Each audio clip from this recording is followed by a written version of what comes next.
আজকে সকালবেলা যখন আমি ঘুম থেকে উঠে শুনতে পাই যে নরসিংদীর চরাঞ্চলে আলোকবালিতে 2 গ্রুপের সংঘর্ষ হয়েছে, তো আমি খবর পেয়ে সদর হাসপাতালে আসি। তো আইসা আমি জানতে পারি যে আলোকবালি ইউনিয়ন বিএনপির বহিষ্কৃত নেতা সাবেক সদস্য সচিব কাইয়ুম খায়রুল কবির খোকনের ঘনিষ্ঠজন, যাকে বালু ব্যবসা, চাঁদাবাজি সহ বিভিন্ন কিছুর অপরাধে তাকে দল থেকে বহিষ্কার করা হয়েছে।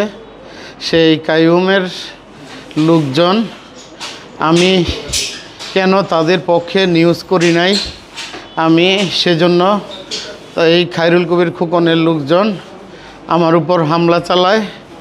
আমার সারা শরীরে তারা মারপিট করে আর লাঠি দিয়ে মাথায় আঘাত করে, মাথা ফেটে যায়। একমাত্র স্মার্ট সিটি বসুন্ধরা, আধুনিকতায় এক ধাপ এগিয়ে। আমার প্রশ্ন হচ্ছে, আওয়ামী লীগকে এই ছাত্ররা বিতাড়িত করেছে তাদের সন্ত্রাসী কর্মকাণ্ডের জন্য, বিএনপিও একই কায়দা এইসব হামলা চালাচ্ছে। আমরা সাংবাদিকতা কিভাবে করব? আমাদের উপর একের পর একইভাবে হামলা চালাইলে আমরা কোথায় যাব? খায়রুল কবির খোকনরা সেই আওয়ামী লীগের ভূমিকাই পালন করতেছে। আমি তার বহিষ্কার চাই, তাদের দৃষ্টান্ত শাস্তি চাই। প্রায় 45 মিনিট আগে আমাদের এখানে যমুনা টিভি সাংবাদিক মোহাম্মদ আয়ুব, ওনাকে আমাদের হাসপাতালের ভিতরেই লাঠি দিয়ে মাথায় বাড়ি দিয়ে ইনজুর করা হয়েছে। যখন আমার রুমে উনি আসছেন, ওনার মাথার এই ডান পাশ থেকে প্রচুর ব্লিডিং হচ্ছিল।